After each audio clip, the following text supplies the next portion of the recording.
한번 생각해 보세요. 우리 주변의 세상은 매 순간 변화하고 있는 것 같습니다. 뉴스, 사건들, 심지어 문화적 흐름까지도 그 변화의 속도로 우리를 놀라게 합니다. 그런데 제가 더 크고 결코 무시할 수 없는 일이 일어나고 있다고 말한다면요. 세 가지 큰 변화가 곧 일어날 것입니다. 그리고 그리스도인으로서 우리는 그것에 맞설 준비가 되어 있어야 합니다. 여러분은 다가올 일에 준비가 되어 있나요? 왜냐하면 마지막 변화는 여러분이 알고 있는 모든 것을 뒤흔들 수 있기 때문입니다. 사랑하는 형제자매 여러분, 주 예수 그리스도의 평안이 함께 하시길 바랍니다. 오늘 저는 하나님께서 제 마음에 주신 중요한 메시지를 여러분과 나누고 싶습니다. 이 세 가지 큰 변화는 우리의 삶뿐만 아니라 우리의 영적 여정에도 큰 영향을 미칠 것입니다. 이 변화들은 우리가 주에 깊고 준비되며 그 어느 때보다 하나님의 음성에 귀를 기울일 것을 요구합니다. 계속하기에 앞서 이 채널 성경적 묵상에 구독해 주시고 이 영상을 좋아요로 응원하며 이 메시지가 필요한 사람들과 공유해 주시길 부탁드립니다. 이 영상에는 여러분이 하나님의 목적을 바라보는 시각을 바꿀 수 있는 중요한 메시지가 담겨 있습니다. 모든 그리스도인이 준비해야 할 첫 번째 큰 변화는 영적 용기의 필요성과 관련이 있습니다. 우리는 믿음이 끊임없이 도전받는 시대에 살고 있습니다. 아마도 여러분은 일상 대화에서나 소셜미디어에서 이를 느꼈을 것입니다. 한때 널리 존중받던 기독교 신앙은 오늘날 종종 조롱의 대상이 됩니다. 나는 그리스도의 사람이며 그분의 가르침에 따라 산다고 선언하려면 용기가 필요합니다. 이 변화는 결코 쉬운 일이 아닙니다. 오늘날 세상에서 그리스도인으로 살아간다는 것은 강한 마음과 초점이 맞춰진 정신을 요구합니다. 그런데 왜 이런 일이 일어나고 있을까요? 왜 우리의 믿음이 이토록 시험받고 있는 것처럼 느껴질까요? 그 답은 영적 전투의 본질에 있습니다. 하나님의 말씀은 마지막 때에 기독교적 가치관이 공격받을 것이라고 가르칩니다. 사도 바울은 에베소서에서 악한 날에 대항하기 위해 하나님의 전신갑주를 입어야 한다고 말했습니다. 사랑하는 여러분, 그 악한 날이 이미 찾아왔습니다. 그러나 보세요. 이는 절망의 이유가 아닙니다. 오히려 우리의 믿음이 그 어느 때보다 더 빛날 수 있는 기회입니다. 세상은 진실하고 견고한 무언가를 찾고 있으며 우리는 그 진리를 가지고 있습니다. 여러분은 자신의 믿음이 도전에 직면했을 때 어떻게 반응했는지 생각해 보신 적이 있나요? 여러분은 숨고 있었나요? 아니면 담대히 그리스도의 깃발을 들어 올렸나요? 이 질문에 대해 깊이 생각하시고 댓글로 여러분의 믿음이 오늘날 가장 큰 도전에 직면하고 있는 것이 무엇인지 나눠주세요. 여러분의 답변이 비슷한 상황을 겪고 있는 다른 사람들에게 도움이 될 수 있습니다. 두 번째 큰 변화는 우리의 가치와 우선순위와 직접적으로 관련이 있습니다. 우리는 그 어느 때보다 우선순위가 뒤바뀌는 세상을 목도하고 있습니다. 한때 옳았던 것이 이제는 틀린 것으로 간주되고 한때 틀렸던 것이 박수를 받습니다. 겸손, 관대함, 하나님께 순종과 같은 가치는 이기심, 권력에 대한 끝없는 갈망, 물질주의로 대체되고 있습니다.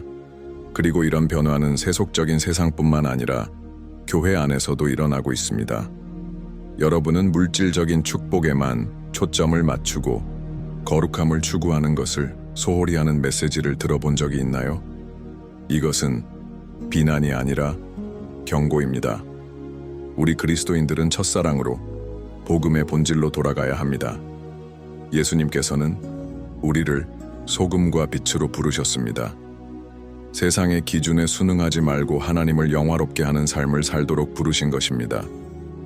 이 변화는 우리의 마음이 어디에 있는지 다시 평가하도록 도전합니다. 우리가 하나님의 나라를 우선하고 있는지 아니면 세상의 유혹에 흔들리고 있는지 여기 여러분이 깊이 생각해 봐야 할 질문이 있습니다. 오늘 여러분이 가진 모든 것이 사라진다면 여러분은 여전히 믿음을 가질 수 있을까요? 이것은 우리의 마음이 어디에 있는지를 확인하는 궁극적인 시험입니다. 예수님께서는 우리의 보물이 있는 곳에 우리의 마음도 있다고 가르치셨습니다. 그렇다면 여러분의 보물은 어디에 있습니까? 마지막으로 여러분을 세 번째 큰 변화에 준비시키고 싶습니다. 이 변화는 가장 깊고 강력하며 여러분이 자신의 삶, 목적, 하나님과의 동행을 바라보는 방식을 완전히 바꿀 것입니다. 그러나 이 계시는 너무나 중요하기에 이 영상의 끝까지 함께 해주셔야 합니다. 그것은 여러분의 모든 것을 바꿀 수 있습니다. 여러분이 하나님의 말씀, 곧 진리에 헌신하고 있다면 댓글로 이렇게 써주세요. 나는 진리에 헌신하고 있습니다. 이 신앙의 고백은 그리스도를 따르는 자들을 침묵시키려는 세상에서 용기의 행위입니다. 사랑하는 형제자매 여러분, 우리가 모든 그리스도인이 직면해야 할 첫 번째와 두 번째 변화를 이해하기 시작한 지금, 여러분의 마음과 생각을 더욱 열어주시길 바랍니다. 왜냐하면 세 번째 변화, 가장 변혁적인 변화가 곧 밝혀질 것이기 때문입니다. 그러나 그 전에 우리가 영적으로 준비하기 위해 반드시 깊이 탐구해야 할 중요한 주제가 있습니다. 여러분은 요즘 우리가 얼마나 끊임없는 산만함의 시대에 살고 있는지 느껴본 적 있나요? 우리의 주의력은 소셜미디어, 직장, 뉴스, 그리고 끝없는 약속들에 의해 끊임없이 분산됩니다. 그런데 이것이 무엇을 초래하는지 아십니까? 바로 정말 중요한 것들에서 멀어지게 만든다는 것입니다. 이 산만함은 우리를 하나님과 멀어지게 하고 하나님의 음성을 듣지 못하게 하며 영적으로 무감각해지게 합니다. 앞서 이야기한 두 번째 큰 변화인 가치관의 전도와 이것은 깊이 연결되어 있습니다. 우리가 산만한 상태에 빠져 있다면 영적 시대의 흐름과 징조를 어떻게 분별할 수 있겠습니까?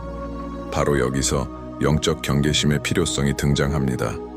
예수님께서는 여러 번 깨어 있으라고 경고하셨습니다. 마태복음 24장 42절에서 주님은 이렇게 말씀하셨습니다. 그러므로 깨어 있으라. 어느 날에 너희 주께서 임하실는지 알지 못함이니라. 이 경계심은 단순히 외부의 징조를 살피는 것만이 아니라 우리의 마음 상태를 살피는 것까지 포함합니다. 지금 여러분의 삶에서 무엇이 중심을 차지하고 있습니까? 무엇이 여러분의 시간과 에너지를 빼앗고 있습니까? 이 산만함은 오늘날 적이 사용하는 가장 큰 전략 중 하나입니다. 사탄은 우리를 하나님으로부터 완전히 멀어지게 할 필요가 없습니다. 단지 우리가 충분히 바쁘게 만들어 하나님과의 교제를 우선순위에서 밀어내게 만들면 그만입니다. 그리고 사실 우리 중 많은 사람들이 이 함정에 빠지고 있다는 것을 인식조차 못하고 있습니다. 아마도 여러분은 이렇게 묻고 계실지도 모릅니다. 그렇다면 내가 이 상황을 어떻게 극복할 수 있을까요? 이처럼 혼란스러운 세상 속에서 어떻게 깨어 있을 수 있을까요? 그 답은 하나님의 임재 안에서의 새로움에 대한 헌신에서 찾을 수 있습니다. 이것은 기도, 성경 읽기, 찬양의 시간을 할애하는 것을 의미합니다. 단순한 의무감이 아닌 진심으로 하나님을 갈망하는 마음으로 하는 것입니다. 여러분께 지금 당장 깊이 생각해 보시길 요청합니다. 언제 마지막으로 아무런 방해 없이 하나님과 깊은 교제를 나눈 순간이 있었습니까? 아마도 이 부분이 여러분이 지금 작업해야 할 영역일지도 모릅니다. 댓글로 이렇게 적어보세요. 나는 하나님의 뜻의 중심으로 돌아가기로 선택합니다. 이 고백은 여러분의 신앙 여정에 있어 중요한 전환점이 될 것입니다. 이 영적 경계심의 또 다른 중요한 측면은 거짓된 가르침과 절대적 진리로 가장된 거짓을 분별하는 것입니다. 오늘날 우리는 많은 사람들이 복음을 더 편리하게, 세상에 더 받아들여지기 쉽게 만들려고 조정하고 왜곡하는 시대를 살고 있습니다. 그러나 그리스도의 복음은 어떤 조정도 필요하지 않습니다. 복음은 영원하며 변함없고 능력이 있습니다. 예수님은 우리를 인기가 많아지라고 부르신 것이 아니라 신실하라고 부르셨습니다. 이 변화는 용기를 요구합니다. 왜냐하면 때로는 진리를 따르는 것이 홀로 서는 것을 의미하기 때문입니다. 하지만 기억하세요. 여러분은 절대로 혼자가 아닙니다. 하나님은 여러분과 함께 하시며 신실함을 지키는 자를 연계롭게 하십니다. 이것이 매우 중요한 질문으로 이어집니다. 여러분은 진리를 지키기 위해 대가를 치를 준비가 되어 있습니까? 만약 여러분의 답이 예라면 하나님께서는 여러분의 마음을 보시며 다가올 날들을 견딜 힘을 주실 것입니다. 그리고 여기 여러분의 믿음 생활을 완전히 변화시킬 수 있는 성찰이 있습니다. 우리 중 많은 사람들이 사람들을 기쁘게 하려 노력하며 세상의 틀에 맞추려고 인생을 살아갑니다. 하지만 진정으로 중요한 것은 하나님을 기쁘시게 하는 것입니다. 세상이 이해하지 못하더라도, 심지어 우리를 거부하더라도 중요한 것은 우리가 아버지의 영광을 위해 살아가고 있다는 사실입니다. 바울은 갈라디아서 1장 10절에서 이렇게 말했습니다. 이제 내가 사람들에게 좋게 하랴 하나님께 좋게 하랴? 내가 지금까지 사람들을 기쁘게 하려 했다면 나는 그리스도의 종이 아니니라. 이 진리가 우리의 마음에 깊이 새겨지기를 바랍니다. 이제 준비하세요. 왜냐하면 세 번째 큰 변화에 대한 계시가 점점 가까워지고 있기 때문입니다. 그리고 이 변화는 외부에서 시작되는 것이 아닙니다. 그것은 우리 안에서 하나님의 음성을 듣고 순종하려는 각 그리스도인의 마음에서 시작됩니다. 이 변화는 많은 사람들이 감당할 준비가 되어 있지 않은 것을 요구하지만 그것이 맺는 열매는 영원합니다. 여러분이 여기까지 함께 해주셨다면 댓글로 나는 깨어있고 경계하고 있습니다 라고 적어주세요. 여러분의 영적 경계심은 다가올 일들을 맞이하는 첫 번째 단계입니다. 그리고 기억하세요. 하나님은 크고 놀라운 일을 준비하고 계십니다. 그것은 모든 것을 바꿀 것입니다. 하지만 세 번째 변화를 공개하기 전에 매우 중요한 점을 다시 한번 강조하고 싶습니다. 준비할 시간은 바로 지금입니다. 내일이 아닙니다. 다음 주도 아닙니다. 오늘입니다. 하나님께서 그분의 백성을 깨우고 계십니다. 방해가 되는 모든 것을 내려놓고 정말 중요한 것에 집중하라고 부르고 계십니다. 우리는 예언적인 시대를 살고 있으며 지금의 결정들이 우리의 미래뿐만 아니라 영원까지도 결정지을 것입니다. 여러분이 아직 이 영상을 공유하지 않으셨다면 지금이 그 순간입니다. 이 메시지가 영적으로 깨어나야 하는 누군가에게 닿을 수 있도록 전해주세요. 여러분이 알기에 지금 격려와 방향성이 필요한 사람에게 이 말씀을 나누세요. 이제 사랑하는 형제자매 여러분, 마음을 단단히 준비하세요. 이 메시지의 가장 깊은 부분에 접어들고 있습니다. 세 번째, 큰 변화가 다가오고 있습니다.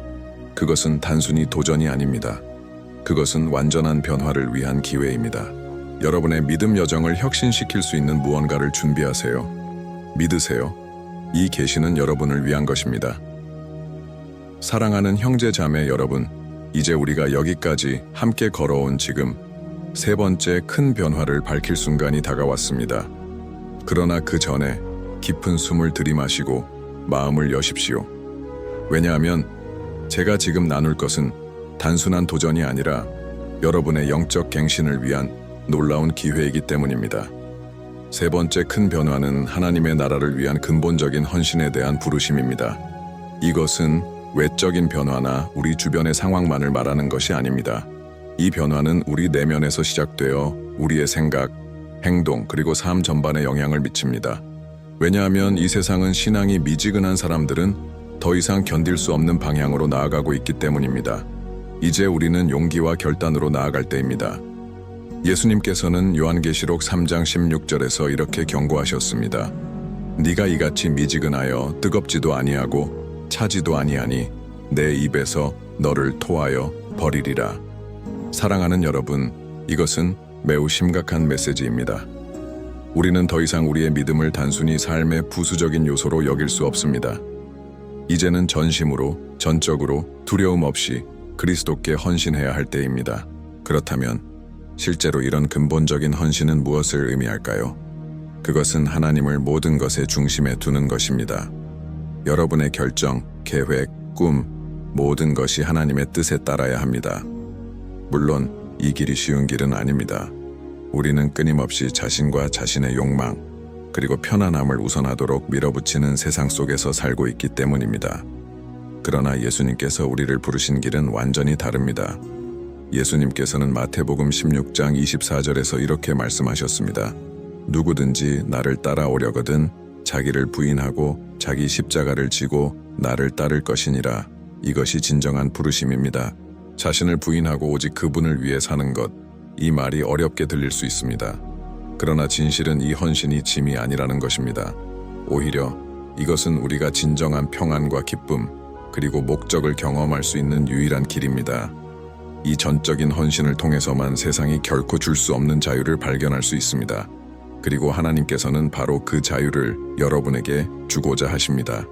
이제 여러분이 깊이 생각해 보셨으면 합니다.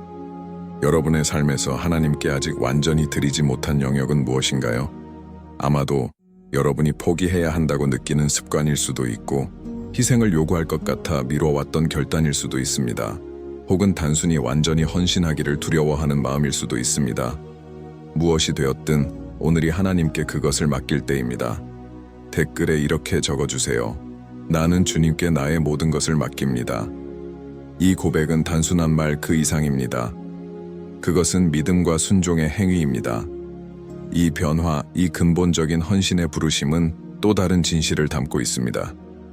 우리는 어려운 시기를 준비하고 있다는 것입니다. 예수님께서는 그분을 따르는 길이 쉽다고 결코 약속하지 않으셨습니다. 오히려 요한복음 16장 33절에서 이렇게 말씀하셨습니다. 너희가 세상에서 환난을 당하나 담대하라. 내가 세상을 이기었노라. 이는 우리가 그리스도인으로서 도전과 박해 그리고 종종 오해를 경험할 것임을 의미합니다. 그러나 좋은 소식은 우리가 혼자 이 모든 것을 감당하지 않아도 된다는 것입니다. 하나님께서 우리와 함께 하시며 우리를 강하게 하시고 인내할 힘을 주실 것입니다. 저는 많은 그리스도인들이 두려움에 사로잡혀 있는 것을 자주 목격합니다. 진리를 말하기 두려워하고 거절당할까 두려워하며 믿음 위에 굳건히 서기를 두려워합니다. 그러나 형제자매 여러분, 두려움은 하나님께로부터 오는 것이 아닙니다. 디모데후서 1장 7절은 이렇게 말합니다. 하나님이 우리에게 주신 것은 두려워하는 마음이 아니요 오직 능력과 사랑과 절제하는 마음이니 이제 두려움을 뒤로하고 성령께서 주시는 용기를 붙들어야 할 때입니다. 이 용기는 필수적입니다. 왜냐하면 세상은 빠르게 변하고 있기 때문입니다. 우리가 보고 있는 문화적, 정치적, 영적 변화는 그저 시작일 뿐입니다. 머지않아 모든 그리스도인이 어느 편에 설 것인지를 결정해야 할 날이 올 것입니다. 더 이상 중립적이거나 무관심할 공간은 없을 것입니다. 여러분은 하나님의 자녀로서 자신의 입장을 고수하라는 부르심을 받을 것입니다. 때로는 흐름을 거슬러야 할지도 모르지만 잊지 마세요. 하나님은 그분을 존중하는 자들을 존중하십니다. 그리고 그분은 절대 여러분을 떠나거나 버리지 않으실 것입니다. 우리는 지금 이 메시지의 중요한 순간에 도달했습니다. 세 번째 큰 변화는 단순히 용기를 필요로 할 뿐만 아니라 행동으로 옮기려는 결단도 요구합니다. 진정한 믿음은 수동적이지 않습니다. 그것은 능동적입니다. 야고보서 2장 17절에서 이렇게 말합니다. 이와 같이 행함이 없는 믿음은 그 자체가 죽은 것이라. 이는 단순히 믿는 것뿐만 아니라 행동해야 한다는 것을 의미합니다. 우리는 세상의 빛이 되고 세상의 소금이 되어야 합니다. 우리는 그리스도를 위해 사는 것이 무엇을 의미하는지 우리의 삶을 통해 세상에 보여주어야 합니다. 그리고 여기 우리가 이 모든 변화를 감당할 수 있는 열쇠가 있습니다. 하나님과의 깊고 지속적인 교제입니다. 모든 것은 이 관계에서 시작되고 끝납니다. 우리가 하나님과 연결되어 있을 때 우리는 힘과 지혜 그리고 방향성을 얻게 됩니다.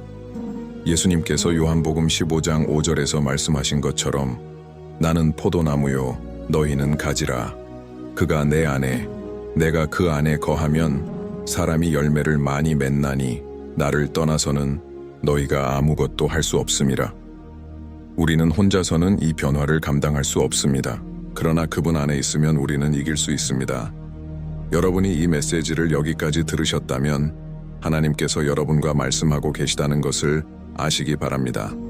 하나님께서 여러분을 더 크고 더 깊은 것으로 부르고 계십니다. 하나님께서 여러분을 변화시키는 움직임의 일부가 되도록 부르고 계십니다. 댓글로 이렇게 선언해 보세요. 나는 하나님의 부르심에 응답합니다. 이 고백을 통해 믿음과 헌신을 나타내세요. 그리고 준비하세요. 다음으로 이 변화를 실제로 어떻게 살아낼 수 있을지, 하나님께서 우리에게 바라시는 것은 무엇인지, 그리고 우리가 어둠 속에서 빛이 되기 위해 어떤 걸음을 내딛어야 하는지를 탐구할 것입니다. 여러분이 찾고 있던 답이 바로 여기에 있을 수 있습니다. 사랑하는 형제자매 여러분, 이제 이 메시지의 절정에 도달했습니다. 지금까지 우리는 세 가지 큰 변화에 대해 이야기했고, 그것들이 우리에게 영적 용기, 경계심, 그리고 하나님의 나라를 위한 근본적인 헌신을 요구한다라고 배웠습니다. 그러나 우리가 반드시 답해야 할 질문이 있습니다. 어떻게 이것을 실제로 살아갈 수 있을까요? 이 변화들을 위해 우리가 어떻게 준비할 수 있으며 하나님께서 우리에게 바라시는 모습대로 어떻게 살아갈 수 있을까요? 가장 먼저 이해해야 할 것은 이 변화들을 실제로 살아내는 것은 세상에 순응하지 않겠다는 단호한 결단에서 시작된다는 것입니다. 로마서 12장 2절에서 바울은 이렇게 가르칩니다. 너희는 이 세대를 본받지 말고 오직 마음을 새롭게 함으로 변화를 받아 하나님의 선하시고 기뻐하시고 온전하신 뜻이 무엇인지 분별하도록 하라. 이는 우리를 하나님으로부터 멀어지게 하는 모든 것을 단절해야 한다는 뜻입니다.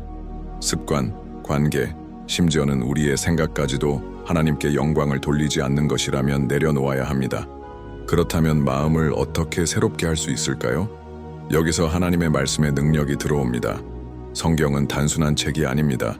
그것은 살아있고 능력이 있습니다.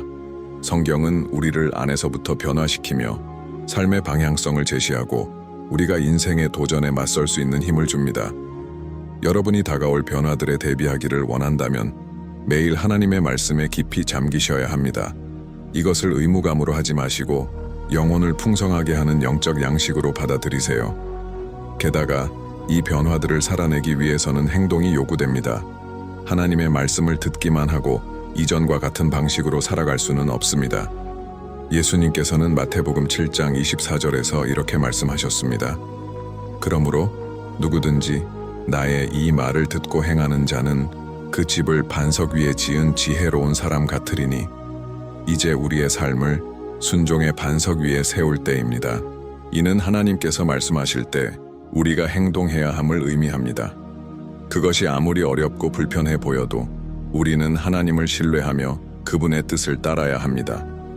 또한 이 변화들을 살아가는 또 다른 방법은 깊고 지속적인 기도의 삶을 기르는 것입니다.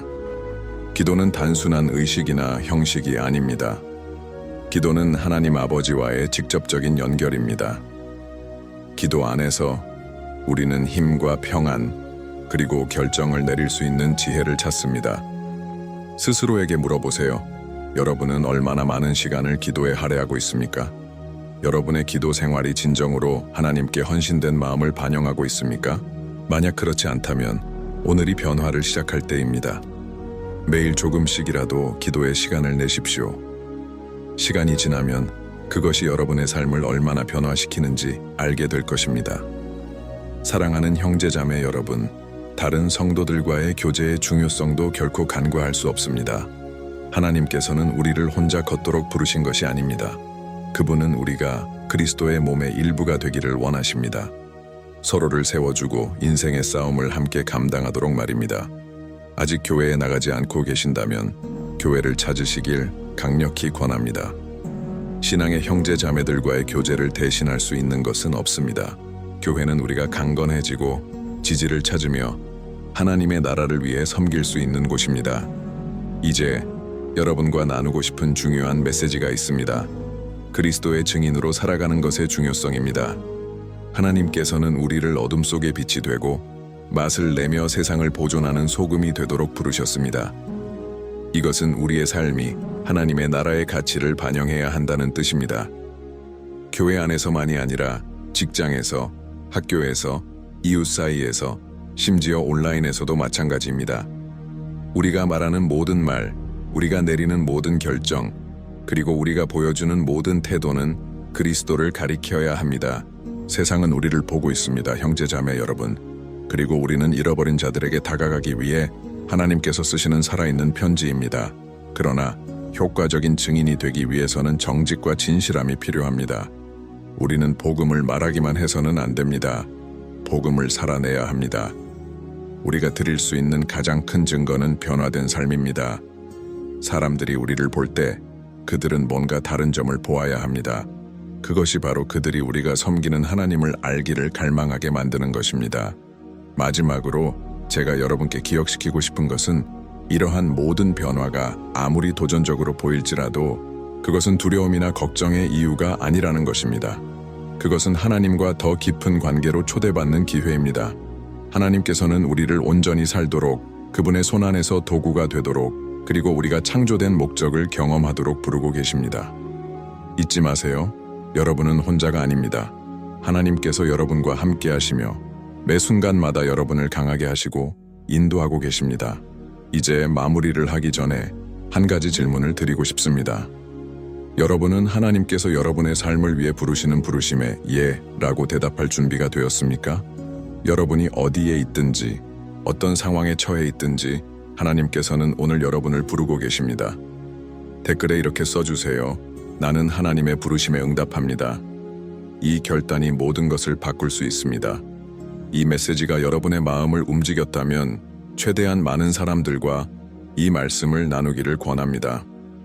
오늘 이 메시지가 필요한 누군가에게 전해주세요. 성경적 묵상 채널에 구독하시고 이 영상을 좋아요로 응원하며 앞으로 올라올 메시지들도 기대해주세요. 그리고 여기까지 영상을 보셨다면 댓글에 이렇게 남겨주세요.